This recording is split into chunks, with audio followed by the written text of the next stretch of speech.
Good afternoon, everyone. My name is Kimber Nicoletti Martinez, and I'm the director of MESA Multicultural Efforts to End Sexual Assault at Purdue University.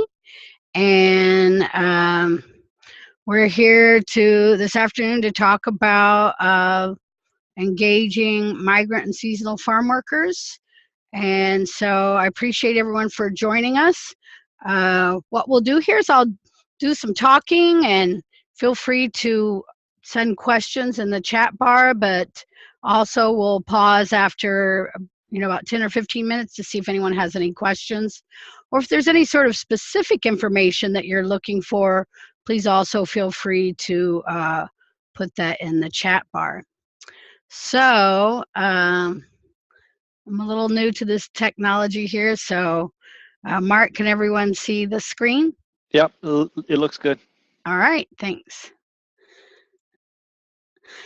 So MESA is a statewide program that focuses on preventing sexual violence in underserved communities, but we have a long history of working with farm worker communities. I come from a farm worker background and have spent most of my adult life working with farm worker populations.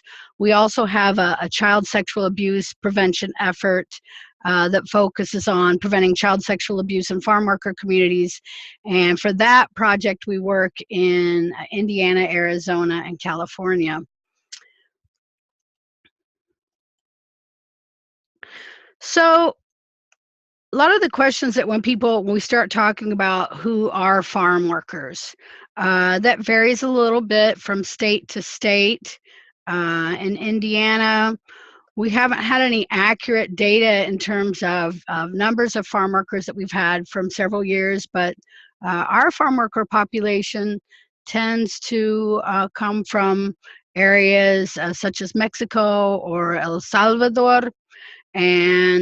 But really, when we start looking nationally, we know that the National Center on Farm Worker Health had some data back from 2012 that estimated that there were 3 million farm workers in the United States. And of those 3 million, approximately 72% of those were foreign born, and 68% of those were from Mexico. So what do you know about farm workers? I just put a slide up here to illustrate sometimes what people think who farm workers are. Not all farm workers are undocumented. Certainly there are some farm workers that are undocumented, but there are a couple of specific types of visas, such as the H-2A, which is the temporary agricultural worker.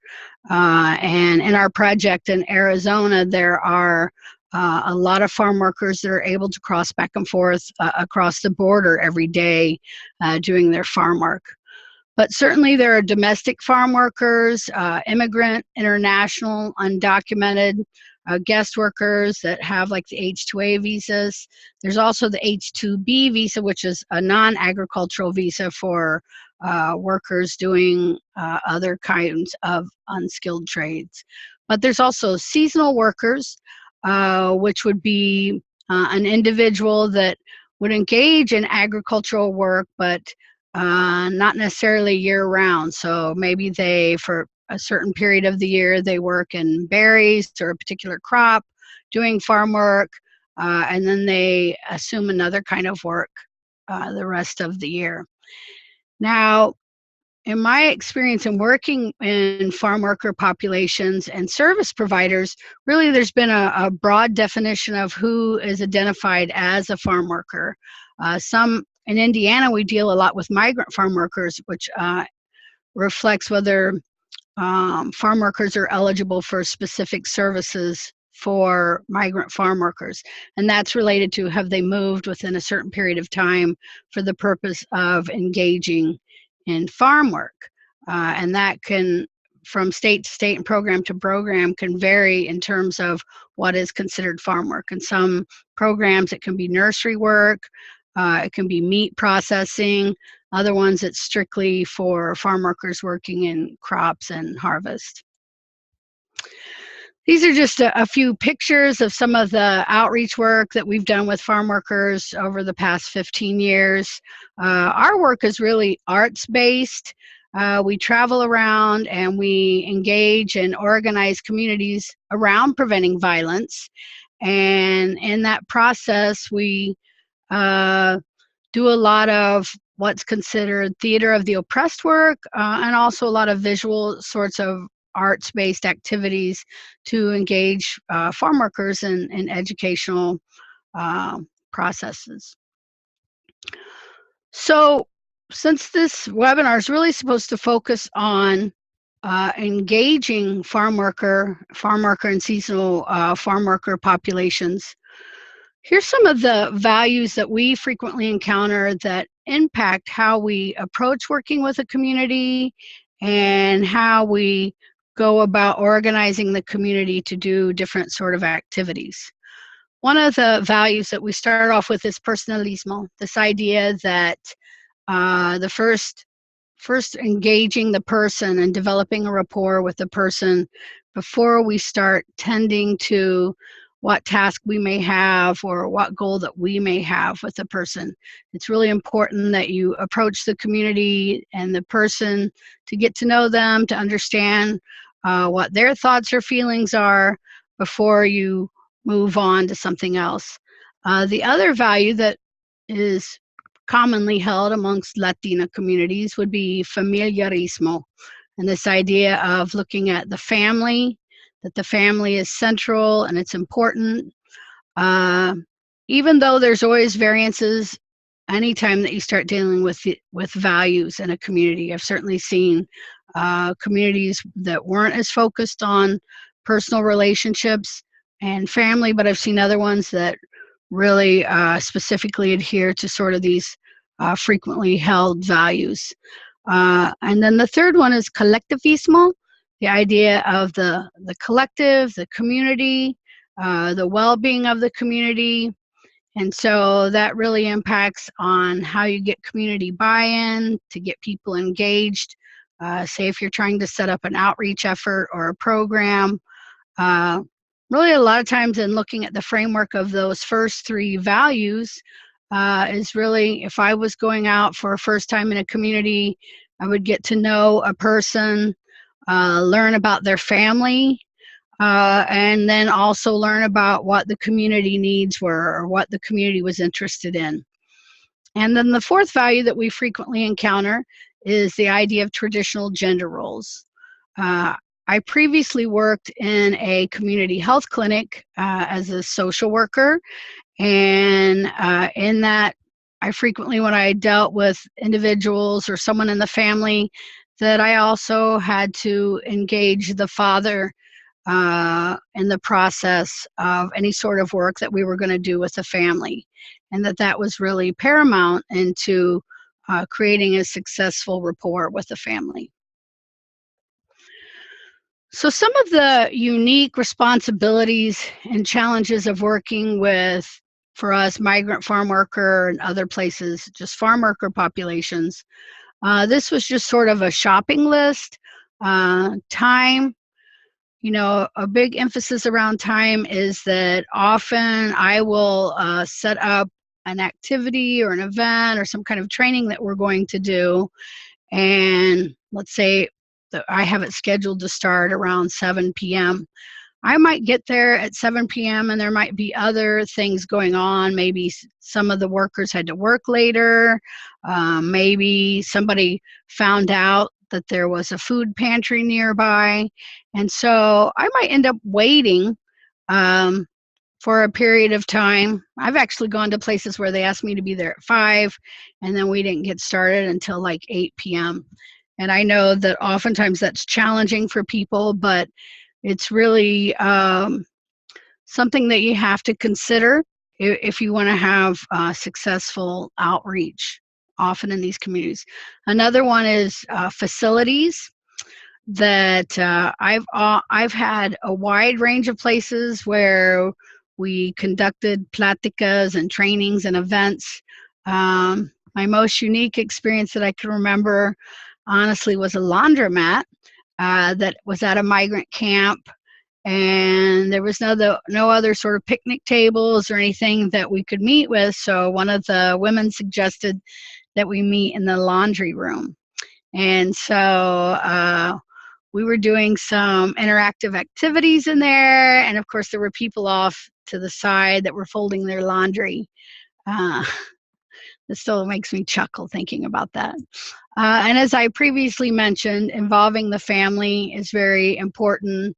Many times I might be planning in my head as I'm doing a training or some sort of event that I'm going to have the parents, and we might have everything set up that we have high school people or other people that are going to help us with children, and there's going to be, in the last minute, there can be any sort of changes. Maybe some of the families want to keep their children with them.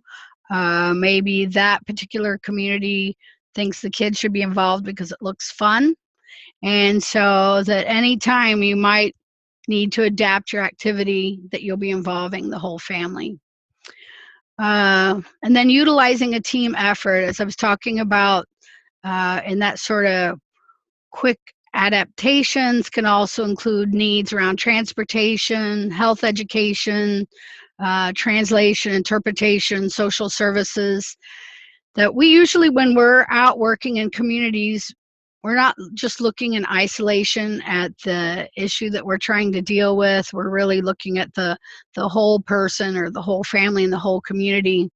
And it's often hard to get people to engage in educational efforts if the family lacks health care, or if they have other kinds of needs. Avoiding stereotypes. I've never seen, there's certainly generalities that can cut across different farm worker populations, but certainly I've never just seen one farm worker family that was identical to the next. I have had different times where we had graduate students that were really interested in working with farm workers, and they wanted to go with us on some of our trips out doing outreach in the evening. And I remember this one. It was actually an international student who was from South America, and he was in ag econ, and he was very interested in seeing farm workers. And I think that he was sort of surprised when he got out, because I think that he anticipated in seeing sort of people that may be dirty, not dressed well. Instead, when we got to the meeting where we had agreed to meet with the farm worker families, a lot of them were actually dressed up more than we were.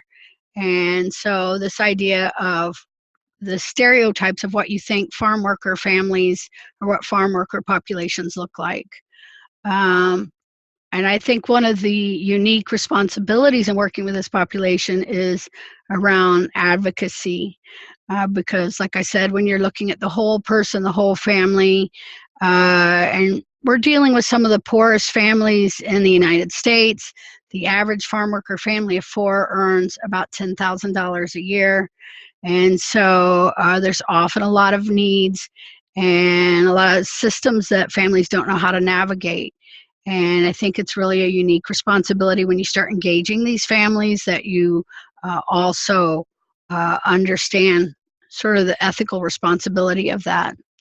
Confidentiality for us is a big issue, because we may be talking about things that are sensitive. People might share sensitive information, and it might be something that shouldn't be shared outside of that circle. And certainly after you develop trust and rapport with the community, you want to be maintaining confidentiality.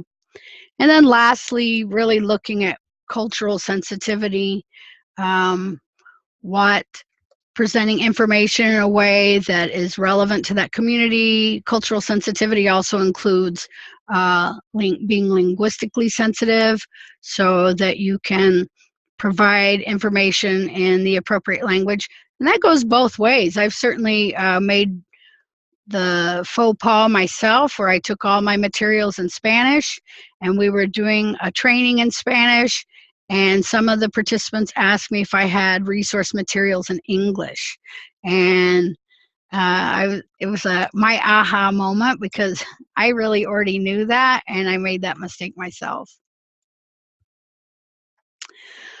So for us, a lot of our work revolves around prevention and education. And because our work is in sexual violence prevention and child sexual abuse prevention. And so really looking at one of the reasons that we use an arts-based approach in the community is because of the tradition of an oral history. The way that information is shared in the community is often orally, not necessarily in print. There's a lot of difference in terms of literacy. And so we found it most effective in terms of getting community buy-in, creating a space that seems safe, and that also that people were eager to return was really through using this arts-based approach for education. Sometimes we're doing different sorts of theater skits. We do a lot of different drawing activities. We've used Play-Doh. And it also serves to alleviate stress when working with the community. Now, I wanted to stop and touch base to see if anyone had any questions or any particular things that that they wanted to know while we were doing this. No questions at this time. All right, thank you. So, as we talked about, like, how do you even start engaging the community? Now, I can't tell where people are from. I see that we have some people from Wisconsin, and I know that you have a pretty significant farm worker population there. And then engaging the community also might mean, how do you get permission from growers to engage the community? And sometimes that's about developing relationships with the grower and also with service providers in the community. I know in Indiana that we have a variety of service providers. We have a Migrant Health Center. We have Migrant Head Start. We have Migrant Legal Services, Farm Worker Legal Services, Legal Clinic. And really looking at maybe how can you develop partnerships with some of those organizations. But it's also really just getting out and maybe going by some of the camps. And I do want to caution you, at some farm worker camps, they're just open that you could stop by and meet people. But in other farm worker camps, like I know here at the Red Gold Camp in Indiana, you have to have permission from Red Gold before you engage the farm worker community at all. So you can set up a time to meet with them and meet in one of their shelters and things like that. One of the things that we have done over the years, because of some of the lack of resources in the community, is we do a drive where we ask for people to donate food, school supplies, gently used clothes, new hygiene product. And really out of the extension community, we've had enormous support over the years in doing that. So that when we go out to meet a community, here we show up in a big Purdue van that's full of school supplies that we distribute to families around the beginning of school. We also do a holiday outreach drive. But anytime that we go, we're always taking clothes or hygiene products. We also ask people if they'll give us their conference bags, because everybody has like a million conference bags. And then we fill each one of those conference bags, like sometimes with hotel shampoos and things like that, T-shirts left over from conferences, just anything, so that we're at least giving each farm worker one of these conference bags. And that really has been enormously popular. And it also ensures when we show up, people are always really excited to see us. We're like a distant family member showing up. So this next slide, this was with a farm worker community where we did a retreat with the teenagers, and it was really focused on translating between two cultures, because for a lot of these kids, they were They were either born in other places. This particular group, half of them are Mexican and the other half are from El Salvador. And really some of the challenges for the parents and how do they navigate some of the cultural differences in terms of activities, social expectations, and um, how to really talk to their teens about dating, teens about healthy relationships. And so we spent a weekend together and we partnered with the local monastery that had some Hispanic outreach in their community and really looked at how could we help facilitate some of this dialogue between parents and children. And so really, I call this slide translating the need because often it's understanding or adapting maybe some of your programmatic efforts into looking to identifying the needs of the community. One of the things that we did, I guess it was several years ago. Didn't realize it had been so long since 2011. But was that we conducted a population needs assessment to better understand what the community saw as priorities, to see what they felt like things that needed to be addressed, and who would need to be at the table to address some of those issues so that we could understand as we went about doing our work what some of their priorities were and maybe how we could join those two things.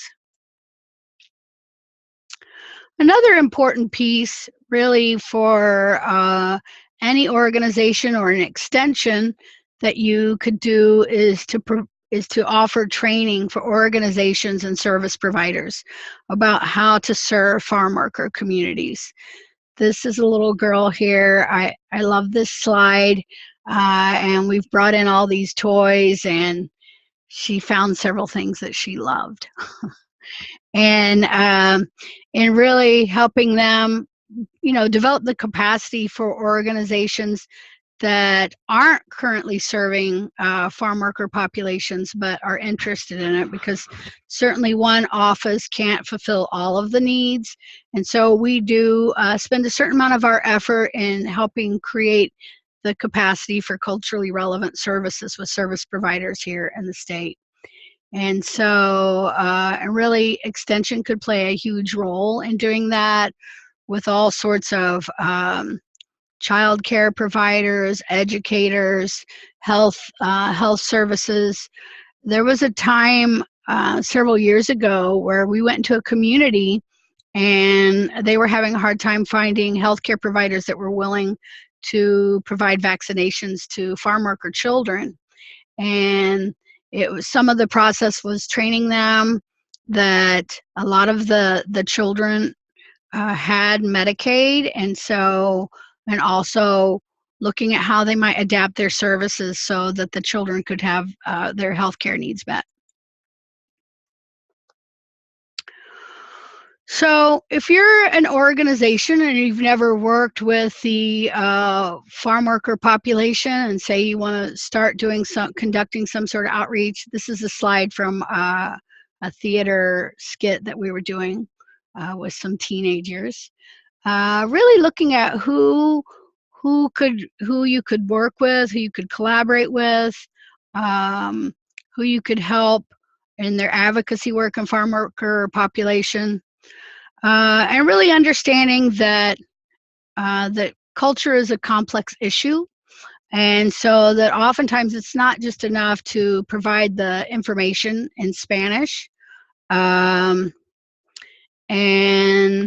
that the language is diverse. So even though, say, a community might all speak Spanish, that there's a lot of differences around dialect, level of acculturation or assimilation, as well as there's a lot of, not all Latin American countries speak Spanish. Certainly in some of the communities that we work with, a certain amount of the population speak indigenous languages and others speak Spanish. I've been in a setting before where the mom only spoke Triqui. The child spoke Triqui in Spanish, and we were in a larger setting where there were other groups of people, and so we had to sort of do this mass interpreting in between all of the languages. And also in looking at that, just because someone may speak the language, for our case is like in a survivor or victim, it doesn't mean that they would necessarily be a good advocate or have the understanding of the context that you're looking at. Now we see I have a comment here from Araceli, saying that oftentimes Latinos are grouped into one overarching group without recognizing that over 22 countries fall under the umbrella of Latin America, each with its own history, customs, and identity. Additionally, acculturation, how long has a family been in the States, reason for leaving their home country, and legal status impact each individual's needs. Thank you for sharing that, Araceli. So as she was saying, that certainly there's a lot of diversity in terms of how language is expressed. And certainly we've worked with families that under stress, maybe, at a certain time in one sort of setting, the individual seems completely capable of maybe speaking English, and then under duress or other high levels of emotion, then that person has more of a need for services to be conducted in Spanish. Here's another slide from one of our Teatro Campesino, where we're doing farm worker theater, and where we were out talking with a group of parents about parenting skills. So we've talked some about ensuring farm workers access to services, but really oftentimes in many communities, services are set up, or certainly extension, education services are set up in a way that sort of exclude farm worker populations, just sort of based on how they're conducted. A lot of times what we have to do is conduct our trainings and outreach in the evening. When we do our work in California, oftentimes those events happen on the weekend, on Saturday and Sunday, because that's when people are able to attend.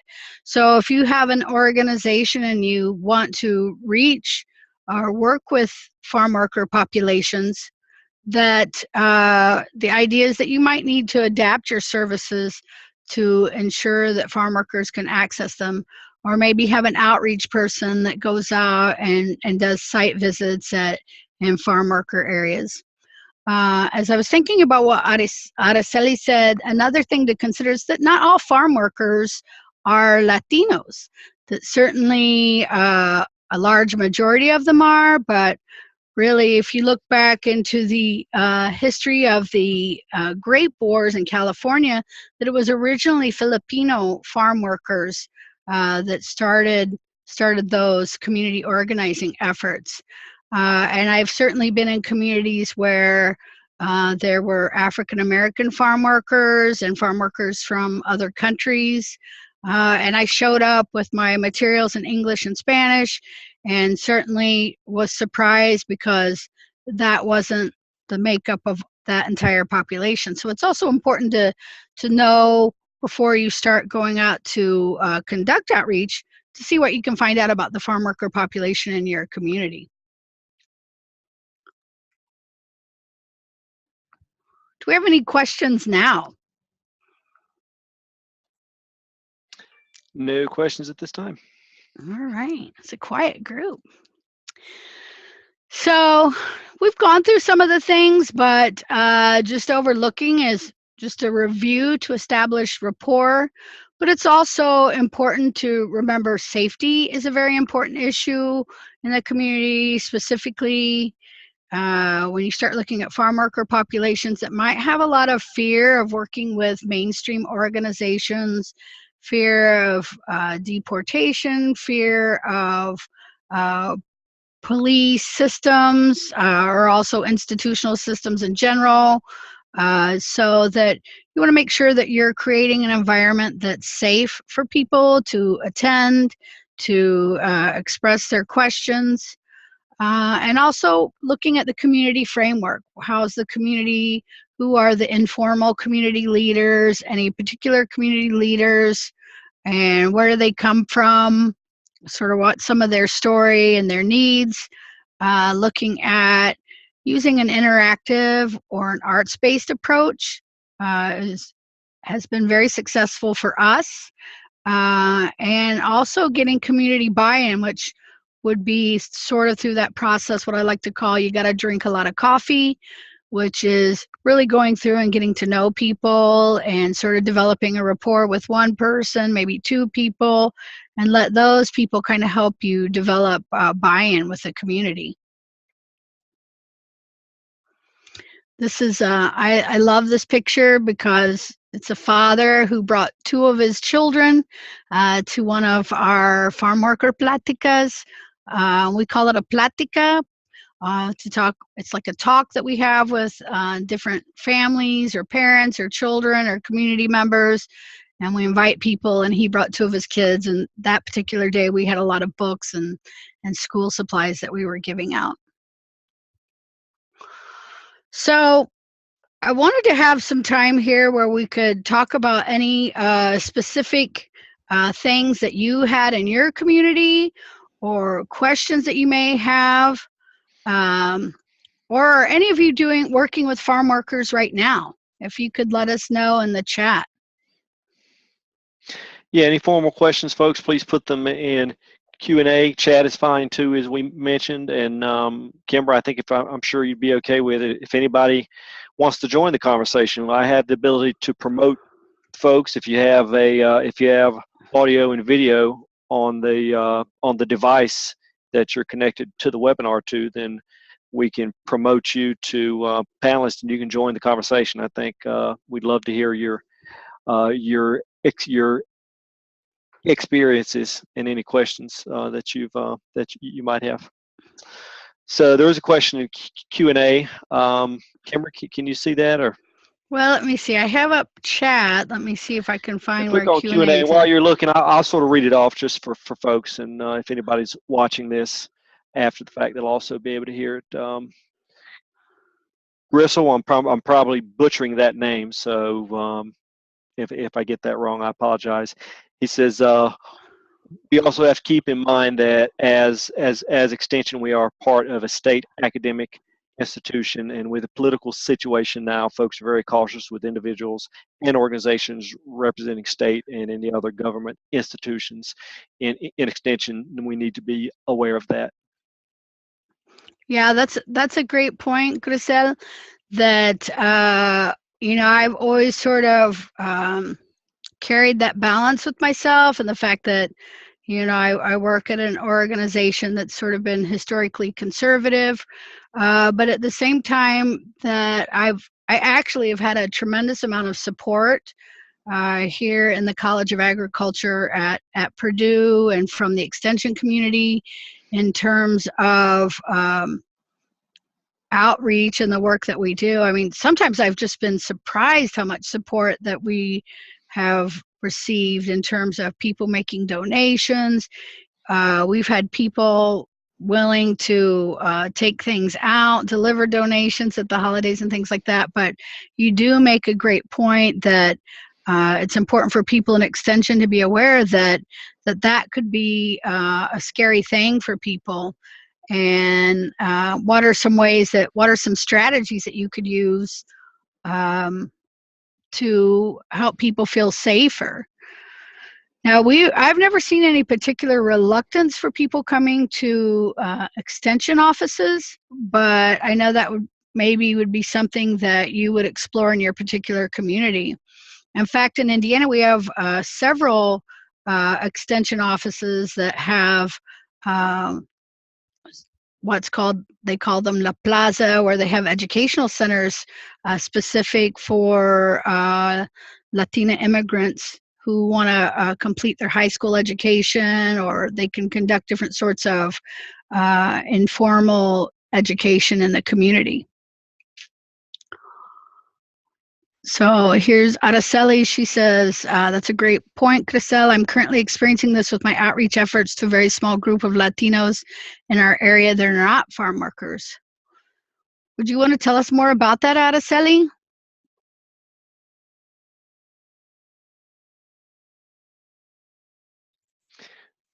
So I am Araceli. I want to see if I can make you let you join us. Let's see. Actually, two on here. Whitman Sell is her last. Okay, so I'm promoting you the panelist now. Let's see how this works. And if you don't have video, that's okay. At the very least, we'll need some audio though. Okay, I'm going to unmute you. Can you go ahead and try and speak? Hi. Hey, hi. How are you? Gee, it's a good thing I was ready to jump on in. Yeah. Well, I am located in Wisconsin. I'm actually in Superior, Wisconsin, which is about as far north as you can go in Wisconsin. And so the county that I cover is Douglas County, but I have been asked to do a little bit of outreach further out of our county to a very small group of Latinos that have not historically had any outreach through Extension. I am a Latina and I am bilingual, and I myself came to this country from Mexico when I was very young. But once again, as Kimber said, that does not make me qualified or an expert to know exactly what it is these particular individuals are looking for. So it feels almost like I'm having to do covert work because I was very honest with our extension committee, letting them know that I needed to have time to build trust, to build relationships, and that takes, like Kimber said, drink a lot of cafecito, a lot of coffee. That's right. Have individuals get to know you, and I've primarily been the one going into the community. And the buy-in is basically just finding, one or two individuals that are trusted by the rest of the community, that are willing to vouch for you, and in a sense say, yeah, this person is someone that I believe is someone who's safe, someone who's trustworthy, someone who's respectful.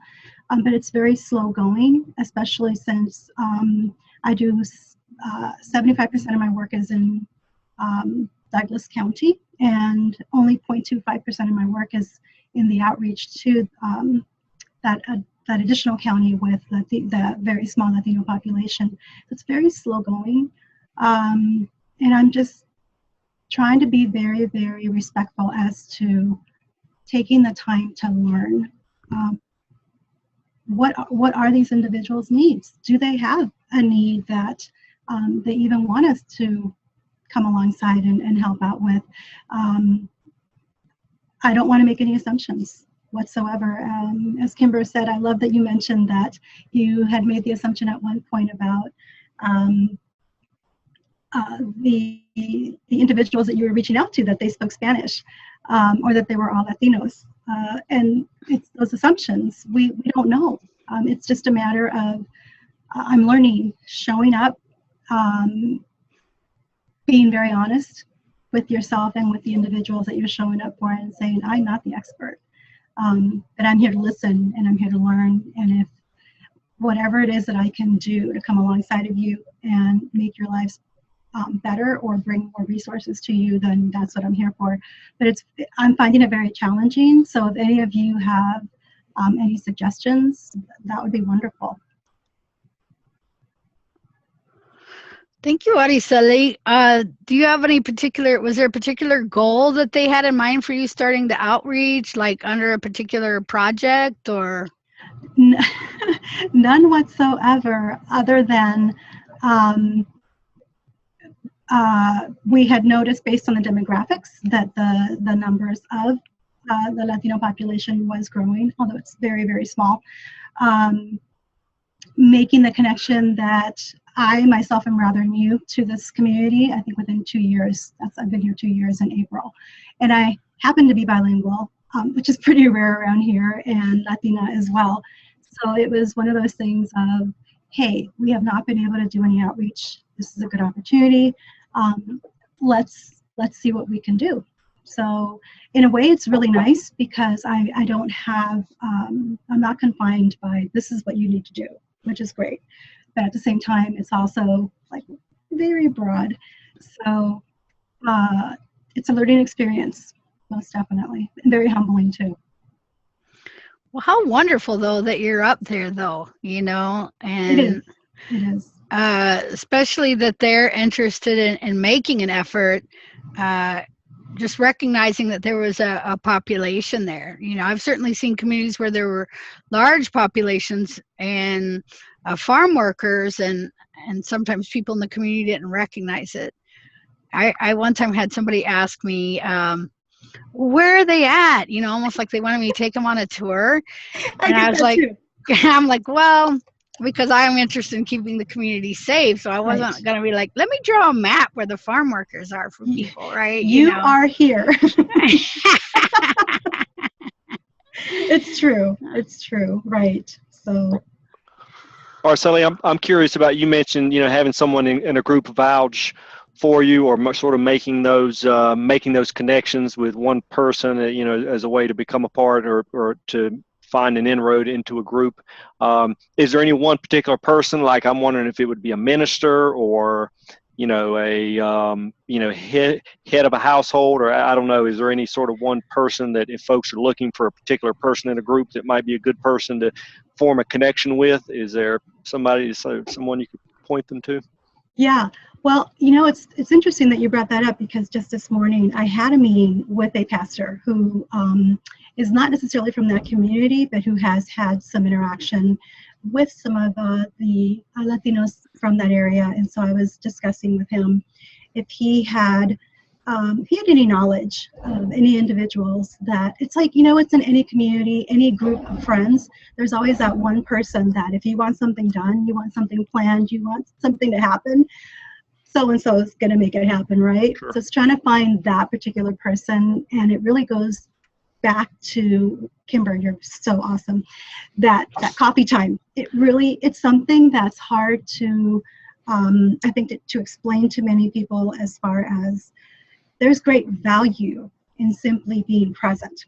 Not so much I'm providing an educational program, or I am presenting something, or I'm wearing my official hat, but rather I'm present. I'm a part of just, there's, I think, that little Winnie the Pooh and Piglet image or drawing where I think Piglet turns to Winnie the Pooh and says, just checking. Mainly, you're just there. You're taking up that space, but it conveys a lot. It simply does. Not coming in with an agenda, but simply being and becoming a part of that particular group, and it takes time. That's really hard to explain when you have to quantify your work. It's like, what did you do today, Araceli, or what did you do this week? Well, I had coffee and I was present. But that's what it takes. Doesn't that show impact? You had coffee, you were present. Impact. I've only been with the Cooperative Extension Service about 2 years now, working on the IT side, but I've heard impact more the last 2 years than I have my entire working career. Well, in my role is I'm a family living educator, and my focus is primarily on any kind of educational program that strengthens and increases resilience through relationship or parenting education. It's primarily relationship. It's all about relationships, really. Those relationships trickle down into your parenting, and the parenting grows into relationship. So I have no idea what I will actually be able to bring to that particular community. But at this point, I'm trying to build those connections, create that bridge, open those doors. Your guess is as good as mine what it will do, but hopefully build community.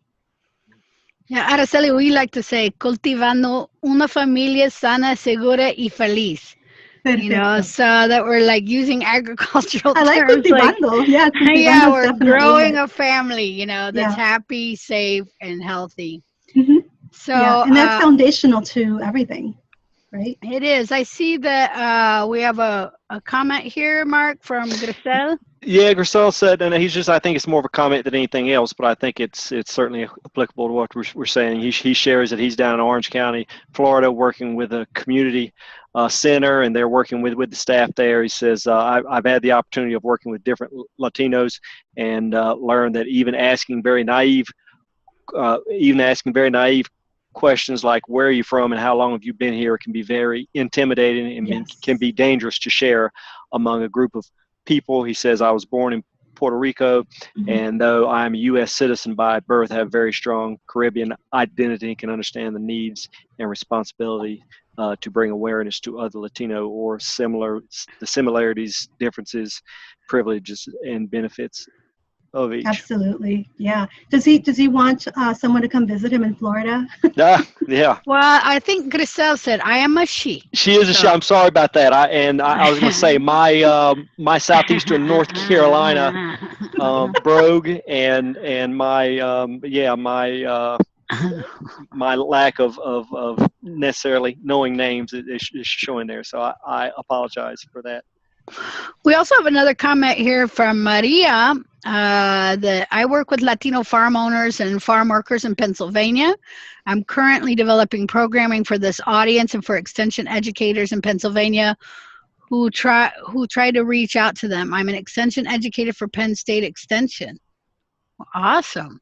Maybe Araceli and Maria can connect. Yeah. Yeah, great. I would love that. Yes. Now, Mark, is there any way for us to exchange contact information? I was going to say, if you want to put it in chat, I mean, that's an easy way to do it. Everybody will be able to see it. Or you can choose, I was going to say, if you just want a specific person, if you notice in chat where it says to, you can choose a specific person. Sure. And if you want to drop your email inside there. I'll take all the help I can get. I mean, yeah, I think there are 20 people on. I think there are 20 people on the call. So it's not like there's hundreds of folks that's going to see your contact info. There's my email address in case anybody wants to reach me. Oh, you should see mine. Mine's really long. But I think, without getting too heavy into the politics or anything like that, certainly the political climate now is going to have an impact on extension folks' ability to connect and make contact, and that's unfortunate, but it's just a challenge that I think folks are going to have to work to overcome. I think it could actually be trying to flip it, reframe it. I think it can actually be a really good opportunity to do. I think at this point, the greatest thing I've been able to accomplish as far as my outreach has been in informing our extension committee for that county that I'm trying to do outreach with, how sensitive, how vulnerable this particular population is, and how simply asking some of those questions about, hey, where are you from? Where do you live? What's your phone number? It's simply not safe. A lot of individuals are choosing to live below the radar for a reason. And you have some families that are of mixed documentation status or document status. And just sharing, my story and how I came to the United States was a really, it opened a door to some dialogue that there are things that I had assumed everybody knew. I know them, but it's my story. It's not everybody else's story. So I think that has been a great opportunity to be able to open some eyes there. Great. I have a question, this is not as an IT guy, I'm wondering about, and we did another webinar where we discussed a little about social media and those kinds of things. I mean, you guys may not have sort of a sense one way or the other, but what's your sense about the use of social media to make connections with folks and just to network, and how migrant communities are using either smartphones, Twitter, Facebook, any of those tools? Well, the funny thing was years ago we used to sort of critique when people would do research and they would call people by phone, and we'd say like, wow, were those surveys done by phone? Well, you miss most of the people. And now when I go out and I do site visits at different farm worker camps and things like that, I'll never forget the first time I drove away. I was in the car and I look at my phone when it was parked, right? Not while I'm driving. Of course. But, and I had a friend request, and it was from one of the farm worker women that had been at the event. And I'm also part of the Alianza Nacional de Campesinas, which is the National Farm Worker Women Alliance. And we conduct a lot of our stuff now via social media. So I've certainly seen an increase. I mean, I wouldn't say universally, but I've seen a huge increase in terms of farm workers' access to social media, and the ability to do like cyber activism through social media, and getting people together to share events. We've even done some web meetings, with farm worker groups in California and stuff like that. Now, there's certainly always challenges because you'll have a certain portion of the people that maybe don't know how to utilize it, but I've really experienced a huge influx of farm workers that are on social media now. So you can't just do your thing and then walk away and think like, well, they'll never see me again, because then they're like, what? Kimber, I saw you with your grandkids over at the thing, so. I think, yes, certainly the younger generation is going to be more, and that's across the board, not just not just immigrant groups, but for all of us. But then also, I'm just wondering if, again, with the political climate the way it is, the separation or the anonymity maybe of social media might make some folks feel more comfortable than maybe an in-person. Yeah, I use Facebook a lot. People are much more willing to friend me than they are to give me their phone number. So I do a lot of that actually by Facebook. And I've had the same thing, Kimber. It's like, wait, they want me to be their friend. Okay. Yeah. Yeah. Well, Araceli, you certainly do have a very long email there. Don't you? I'm always like, here's my card. Please don't ask me to write it down. Now, Mark, I see Grisel has another comment. Yeah. She says, one of the assets that I see for use in extension professionals is to facilitate and provide assistance to community efforts, especially those benefiting farm workers, and helping and helping folks, I guess, go after grants for different community health focus. We know and understand the jargon, language, impacts, and objectives. She also says we will be doing that with this organization she referred to in her earlier comment. Okay. No. All right, we'll just take another minute or two. Again, any questions or comments you'd like to make, please put those in Q&A and chat. And again, someone asked about the recording. I put in a link to the Learn event in chat. Again, it takes me a couple of days to process the recording, but we'll get this uploaded, and it'll be available at the Learn event within a couple of days. So feel free to either rewatch it, or if you have friends or colleagues that maybe were not able to attend, feel free to forward that to them. Grisel, if you could put that email in chat, you put it in Q&A, but only the panelists can see Q&A. So if you don't mind, put your email in chat. That way others can see it there. Oh, good. I've got Maria's in there. Okay. Okay, folks. Any last comments, Kimber or Araceli? You want to? No, thank you so much, both of you. Kimber, this is great. I think we need to do this more, please. I appreciate it. And Mark, thank you. It is great, and really feel free to contact me if anybody needs any follow-up or has any questions that they didn't ask now, or have ideas or things like that. I'm always happy to share information. I'm a storyteller, so I always have a story to tell. Maria, you asked about, you made a general comment that we need a way to connect extension educators working with this audience. There is a way, and so that's through people.extension.org, and I'm going to put a link to the communities. Oh, perfect. There. So there's it's actually a couple things we have going on. Let me take a minute or two and share. So there's a diversity, equity, and inclusion community group, and I'm putting a link to that in chat.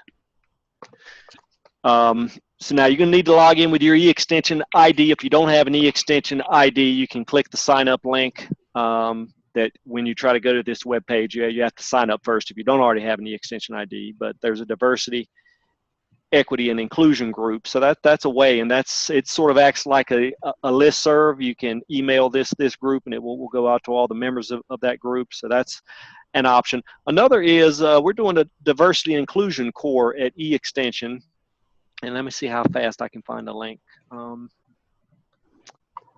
Yeah, I'm not seeing a link to it right off. But you know what I'll do? I'll follow up all the folks that are registered here. I'll have an email list, and what I'll do is follow up with this group and maybe send out some information about not only the diversity people community at people.extension.org, but also the diversity inclusion core, the work that E-Extension is doing there.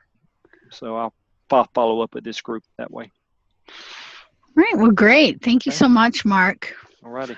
Okay. If that's all, everyone have a great day, and we'll talk with everyone soon. All right. Thank you. Okay. Thank bye-bye. you. Bye-bye.